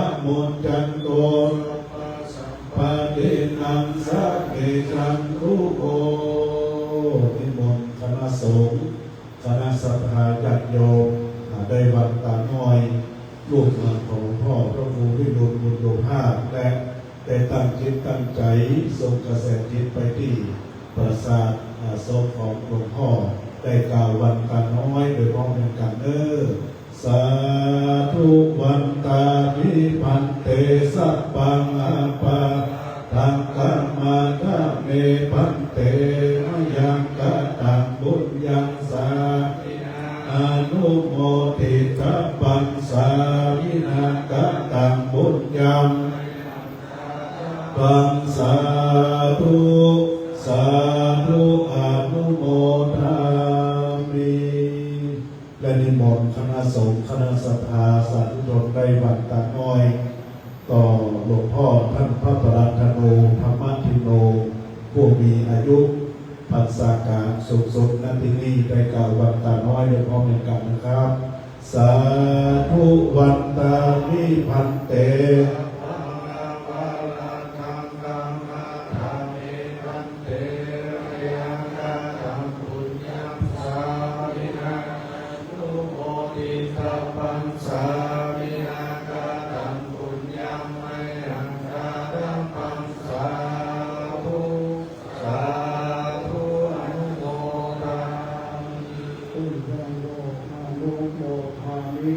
อายุวันโนสุขังปะลัง สาธุสาธุสาธุโอสัพพิโยนัสสะสัพพะโรโกสัพพะเทวะตะายสุติปิสาโอภวะตุลาตาสิสัมจังเปาจารุจักตาโรมาปิอายุโนสัมปะลังบัดนี้พิธีการในการสดับตับฟังการแสดงพระธรรมเทศนาและสวดพระพิธรรมได้สำเร็จเสร็จสิ้นลงไปในโอกาสวันนี้อาราธนานิมนต์คณะสงฆ์ทุกรูปนะครับได้ไปที่ปราสาทแก้ววิมานคำที่ได้ตั้งมั่นแห่งไสรีระสังขารธาตุครับของหลวงพ่อพระครูวิบูลย์บุญหลวงพ่ออดีตที่ปรึกษาเจ้าวาดวัดสันไซโมนในโอกาสนี้นะครับนิมนต์นะครับทุกรูปนะครับศรัทธาตอบตามอัธยาศัยเนิ่ง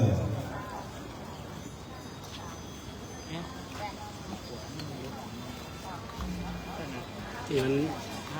เย็บติดอ่ะนอนแต่รุดก่อนนอนเอามารุดนะเอาไปปอกไม่เจ็บมันนักแม่เราไม่ได้จำไ